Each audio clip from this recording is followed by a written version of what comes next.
Office kitchen drama. Standing up to the dishwashing bullies. This happened over 3 years ago, and while telling it to my friend, she laughingly said, "Such a malicious compliance," so decided to share here.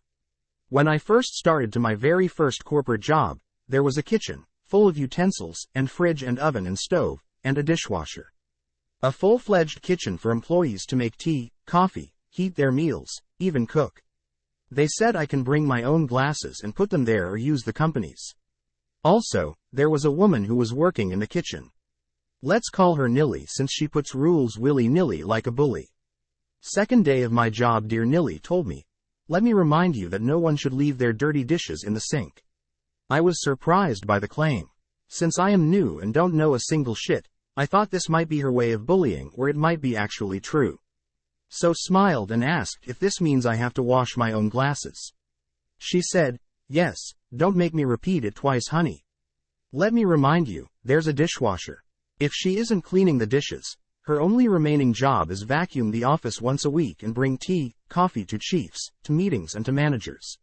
So I decided to gather information and wait on it. Apparently Nilly has been working in the company for 20 years and knows CEO. She knows how he drinks his tea, how he drinks his coffee, when he drinks them, what he eats with his coffee and tea. She knows all of them. If I know one thing, that is never fight a fight with the person who knows how your boss likes his coffee, especially if you're replaceable. So fight was not an option. Cool. I also learned that once a week CEO brings a bag of fruits to the kitchen to share in the company. Apparently he has a fruit garden and goes there for weekends.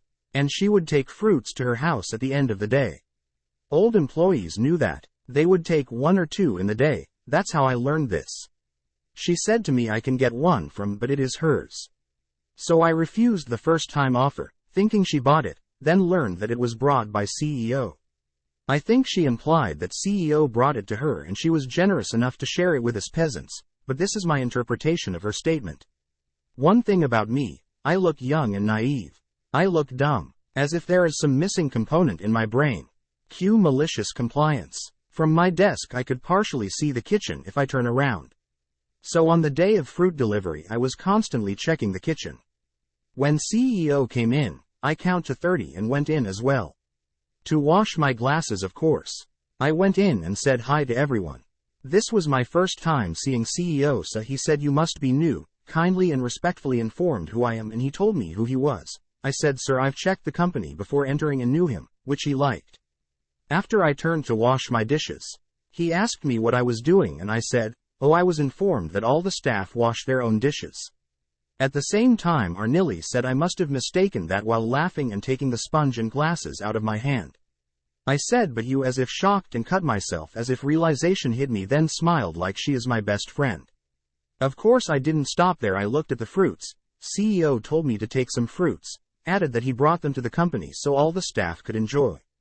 I haven't said anything, but from my expression, CEO asked what was wrong. I told nothing and told, I always thought they were Nilly's since. Then I just smiled and asked if I can take a plate of them. With a huge plate of fruit accompanied by a huge smile, I went to my desk, shared them with my team. I don't even like fruits. Couple hours later, I went to kitchen and our dear Nilly told me I had misunderstood things and washing dishes was her job and I shouldn't mistake again. And added fruits were for everyone to share and I should have taken more if I wanted. I stupidly said, "Oh, I didn't know," and how sorry I am to cause her trouble, with a sorry smile. Guess who never had to wash dishes and had fruits to eat every day? If your answer is Cleopatra, probably yes, but also me. Nilly would also bring tea and coffee to me from time to time, if someone she served did not want to drink. I would thank her with a huge smile and take it. Apparently she does this to all the employees she likes. I called them fruits instead of specifying what were they, because CEO would bring apples, oranges, tangerines, pears, even sweet cherries. I don't remember what was the specific fruit that day. Now to the second story. Husband tries to warn neighbors about their landscaping, gets told to mind his own business. Some background. My husband is pretty handy. Prior to COVID, he had done several flip houses as a fun side gig. It's what he loves to do, and he became very familiar with a ton of city codes. During COVID, seems everyone was suddenly buying houses to flip out of boredom and prices skyrocketed, so he put that on hold. So then he started doing household repairs and upgrades, building fences, etc. around the neighborhood as well. To get a better understanding of the neighborhood law, bylaws and whatnot, he joined the law architectural committee. Through that he learned all there was to know about what was allowed and what was not, how the process worked, how to work around things, etc. Long story short, my husband was very knowledgeable in what to do and not do, and various processes with the neighborhood and the city. Our next door neighbor decided they were going to start landscaping their backyard, and they I guess planned to make theirs as similar to our backyard as possible. Problem was, despite being next door neighbors, our land was quite different. For one thing, behind our house was a bunch of brush and pine trees maybe 3-4 feet from the lake that's at the back of the house. We didn't have to do a whole lot to clear the area, but the brush on their property was about 1/3 of their yard. I'd say 10 feet from the water. Also, the way the houses on our street are, the land naturally made like a valley, where the house to our right is at the top. We're in the middle, and the next two houses are at the bottom before it very quickly rises again. First thing the neighbors did was cut down all the trees in their backyard. They were not small trees either, but 4-story tall trees or more. Husband and neighbor were talking about the backyard plans when my husband casually mentioned he was surprised the city gave him permission to cut down so many trees. In our city, you had to have an arborist give permission to cut down any trees that were X featuring tall. Neighbor first said it wasn't the city's business what he did with his backyard, then told my husband to mind his own business. Okay, fair enough. Then they started putting up the retaining wall to bring it up to level with our property, which would have been about 7-8 feet tall. Basically, they were just stacking a bunch of cinder blocks. My husband uneasily asked if their landscapers had ever done a retaining wall like that, and if the city approved it. City says that if a retaining wall is over 5 feet tall, you need a structural engineer to come out. Neighbor said again it wasn't any of the city's business what he did to his yard, and for my husband to mind his own business. While they're filling up the backyard to bring theirs level to ours, the landscapers are dumping all the dirt, gravel, and sand in the street, blocking a little over half the road. Several of the neighbors who had trucks would just hop the curb, but other neighbors with smaller cars were mad. Before my husband could ask if they could put the dirt and stuff in their driveway instead of the road, like everyone else, neighbor went off on my husband to fuck right off. Well, okay then. My husband let them continue working, and didn't say a word as they started constructing a 10 feet tall fence, which was against law regulations. Fences couldn't be taller than 6 feet. Between them starting construction 6 days a week before 7 a.m. and them blocking the road, I guess someone had had enough. Next thing I know, city officials are out there putting a big-ass sign in the yard saying all construction was to be halted until further notice. It wasn't us, but my husband found out through the architectural committee that someone had complained about the noise and the road blockage to the WA, who came out to investigate, saw everything they had done, and then reported them to the city. They got a hefty fine for every tree stump the city official found. The structural engineer said their retaining wall was not sound and had to be redone, and it had to have regular inspections during its build.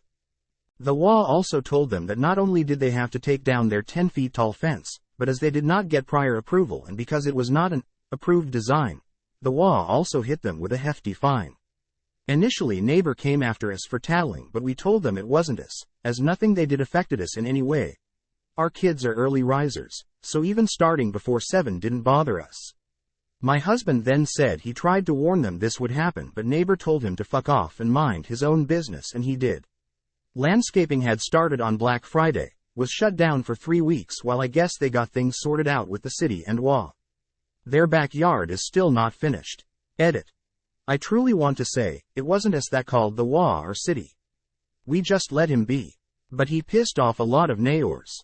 When cutting down those trees, he had chainsaws and the wood chippers going off by 6:45. And the bobcat being used by 7 a.m. 6 days a week. Other neighbors tried to ask him to put his dirt on his driveway instead of the street. He told them off to mind their own business too. And a few people went ballistic on him when their car slid a bit after the rains. We had turned the remaining dirt to mud. The school bus could also easily have complained to someone about it too, as it was a big ordeal for them. Also, there were other things he did to his front yard that we didn't warn him about either and he got dinged for, but I made this post mostly about him trying to go against the city. Although the changes he made to the driveway also got dinged by the city.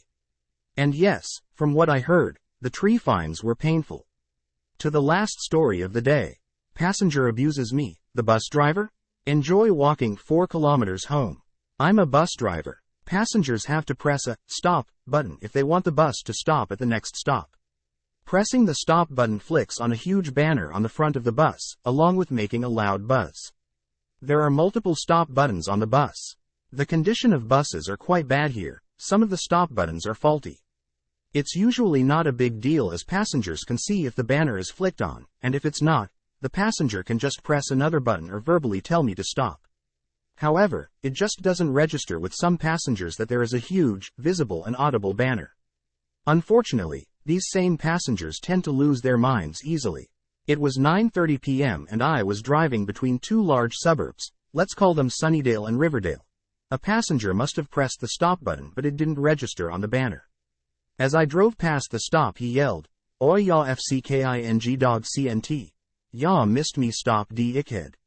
I apologized and tried to explain to him that the button must have been faulty and that I would drop him at the next stop.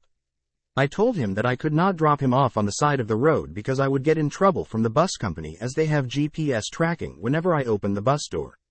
The passenger just yelled, "Stop talking shit and open the door ya black CNT." I stopped at the next stop, about 500 meters ahead, but the passenger yelled, "Just go to RIVERVDALE mate, I ain't walking." Now, what the passenger didn't know was that since Sunnyvale was a bigger town, the last bus from Sunnyvale to Riverdale was later than the last bus from Riverdale to Sunnyvale.